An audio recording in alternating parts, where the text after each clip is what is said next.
We're going to look now at equality and diversity and why it matters in faith-based social action. My name is Helen Reid and I work in Bradford for Bradford Churches for Dialogue and Diversity. Now this is a huge topic, and for many people of faith and faith communities it can seem like a challenging one. Well, today we're just going to start looking at it. We're not going to look at it in all its depth, but we're going to look at some of the ways it applies to you and your project. We hope that it will be part of starting you off on a journey of learning more about how to reduce discrimination and how to celebrate diversity. With my colleague Aurangzeb, I was involved in a longer course on this topic developed by the Open College Network. It was the Faith Community Development Award, and you can find details of that on your resource sheet. To begin, what do we mean by equality and diversity? I'd like to ask you to do a little job. I'd like to ask you to write 2 sentences, one sentence where you describe your understanding of diversity, and a second sentence where you describe your understanding of equality. Don't worry about getting anything wrong, it's just a short exercise to get started. So if you write that on a piece of paper and put it to one side for later, we'll pause the video now so you can do that.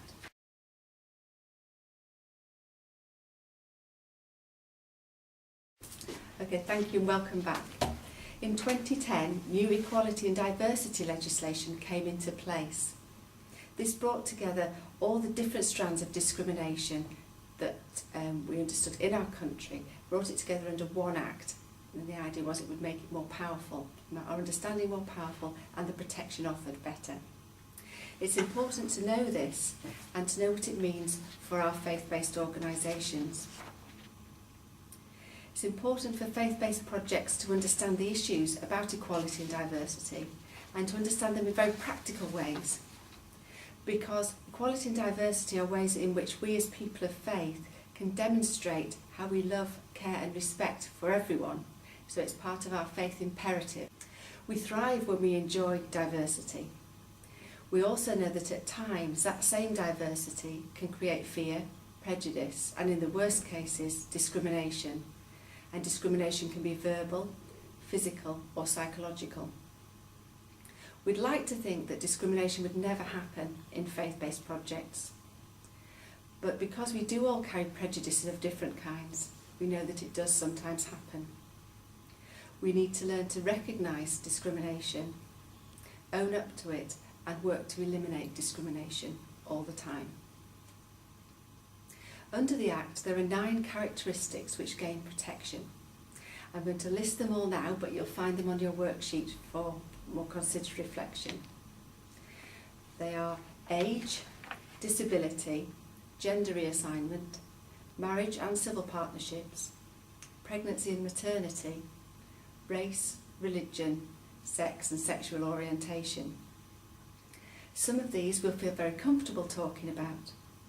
Others may cause us difficulties because of our faith traditions and perhaps particular beliefs. And we have to remember that when we face difficulties, we don't face them on their own. Sometimes it's not just related to one faith, but the difficulties can cross faiths. Under the Act, religion covers any religion.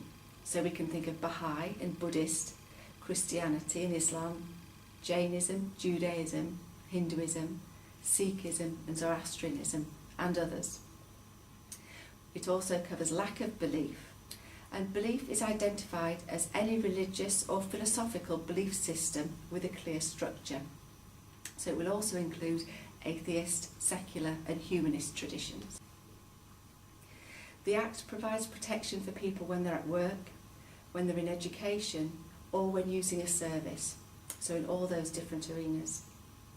It offers protection for the individual and also for anyone closely related to the individual, and thirdly, for groups of people sharing the same protected characteristic. All public sector organisations have a duty to eliminate discrimination and to enable equality of opportunity. This is important for faith groups to know if public sector groups use your premises or if you have contracts with public sector groups. There are circumstances under which discrimination can be deemed a positive action. This is when it supports or enhances the opportunities offered to those under the protected characteristics, for example age or disability. It is also appropriate where it is a proportionate means of improving opportunities and enabling groups of people to participate more fully in community life. In such cases, it's allowed. A very practical example of this is you can run an all-women's activity if that would be the only way to get a group of women to participate in a particular activity. We'll now pause the video to work on the first worksheet.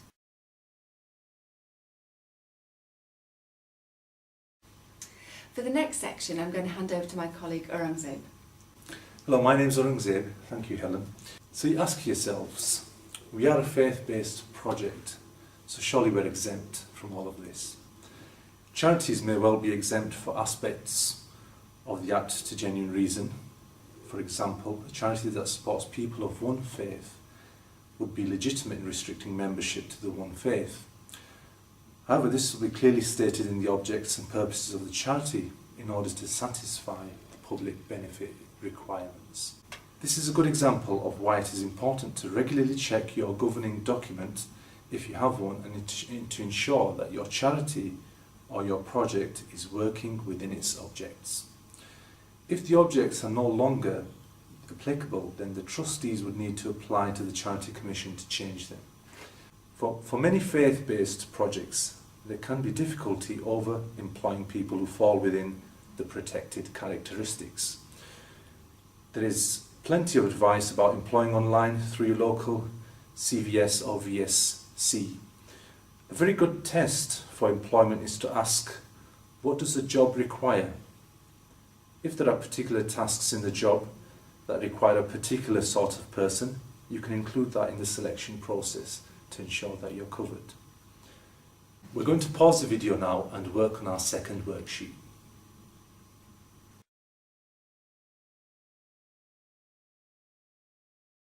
So, welcome back. We're now going to check how can we be sure we're not discriminating in our project. So we've got the good intentions, we know about the law, but how can we be sure we're not discriminating? Nowadays, many funders or partners ask to see a copy of your equality policy when you're applying for a bid or before you sign a contract. And having a policy is very important, but it's not enough. It doesn't mean anything unless it can be applied. So in the worksheet, we suggest you draft a policy for your organisation that you could feel confident about using. Policies don't make relationships. As a faith-based project, you won't just want to rely on a document to provide you with some sort of cover. You want to know how you put it into practice in relationships. The best way to overcome discrimination and to celebrate equality and diversity is to do just that, to celebrate diversity and equality. So have a look now at the worksheet and start to plan something that you are going to celebrate. And don't forget to let FbRN know what you do. And if you'd like someone to come along and celebrate with you, we'll arrange that too. So we hope you found this mini course on equality and diversity in faith-based social action useful. Don't forget the resource sheet is available if you'd like to extend your learning and find more support. So from both of us, thank you for watching. Thank you.